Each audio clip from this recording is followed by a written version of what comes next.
Hello, this is going to be about a 5-minute video.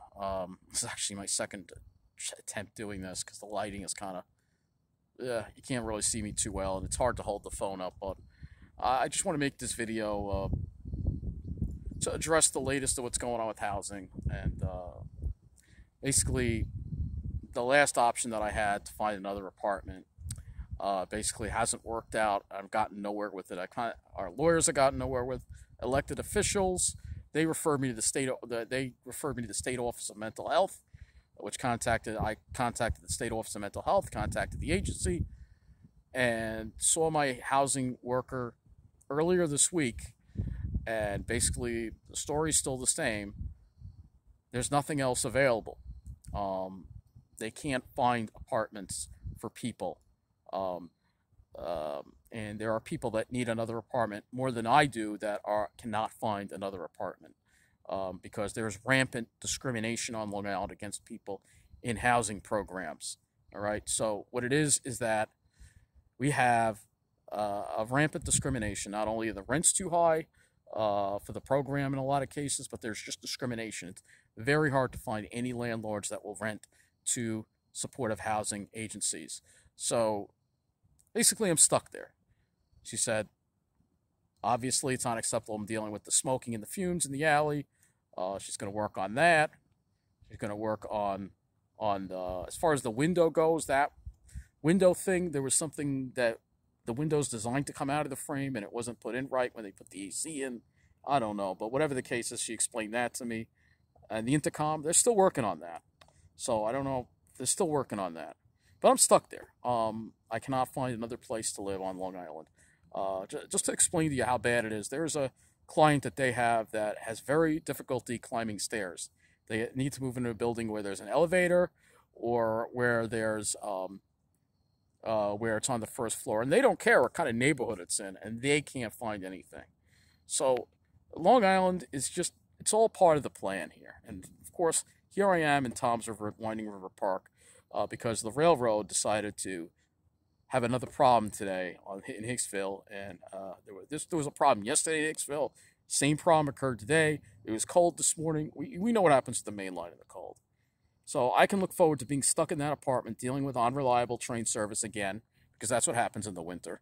All right, and then worrying about how I'm going to survive another summer there. Not to mention the things in my neighborhood that I see and deal with. All right, I know my neighborhood isn't that bad. There are a lot worse places, but my neighborhood is in the decline. The things I see in my neighborhood, we know what's going on there. We know that it's getting worse in Mineola. All right, and there's no other option. I can't live in a happy town with life in it at night. I can't live in an apartment where I'm stuck living with a brick wall view. We know these are the final stages of the plan. And the plan is that I'm going to wind up having to go live here. All right, that's the plan. It's happening. Those of you who refuse to believe it, that's one thing. All right, but I'm going to show you in a video over the weekend, or I don't know when I'm going to do it, about how they're forcing people out like us, not just people with disabilities, but seniors.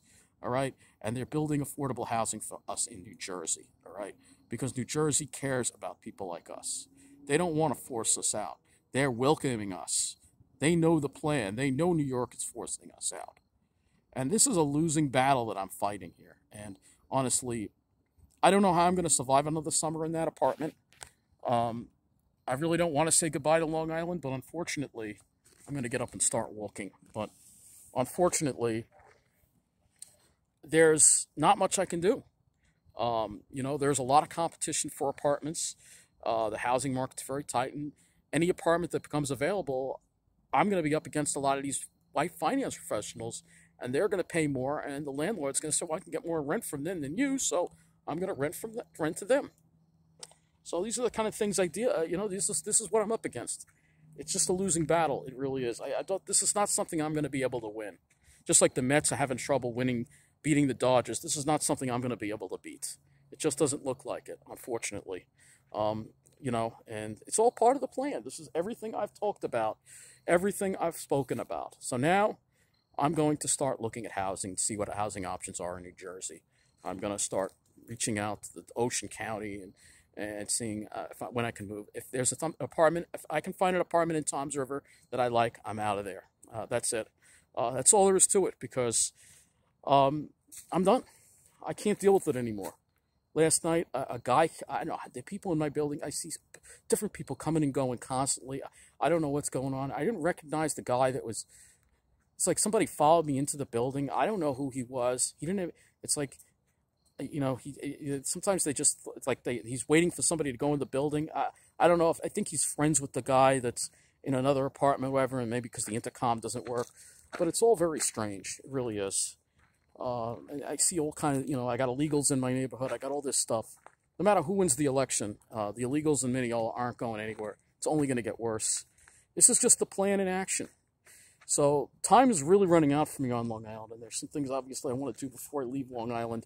But it's really time. Look at these beautiful pines here. The pines are healthy. The pines get respect here. You know, I see pines dying all over Long Island. Here they're just thriving. I mean, look at them. Beautiful. Look at those shapes. It's showing up there, but they're thriving, man, here. This is where I belong. I don't belong on Long Island anymore. It breaks my heart, but it's really a place for white finance professionals now. And if you're not that certain demographic, then I don't know, man. I just know my time is running out, so I think as soon as I find an available housing opportunity here in Ocean County, I'm going to take it. I'm out of there because I'm kind of done here with Long Island at this point. I don't know if I'm going to be able to find anything here, but if I can, and I definitely have more of a chance of finding something here than anywhere good on Long Island, then that's what I'm doing. I'm done. I'm done. I'm sorry, guys. I've reached my limit. I can't take it anymore. It's breaking my heart. I cry about it constantly. But there really is nothing I could do. This is the plan. If people don't want to listen, they don't want to believe what's happening, but it's happening. They are forcing the disabled out of New York. They're forcing the middle class out of New York. They're forcing the seniors out of New York. They're forcing anyone. Basically, if you're not a white finance professional, you're not going to have a good quality of life. You're not going to be able to live somewhere nice. You're not going to be able to enjoy things. That's only for them, all right? And that's the way it is in New York, and there's nothing I can do about it, unfortunately. That is the heartbreaking reality of the plan.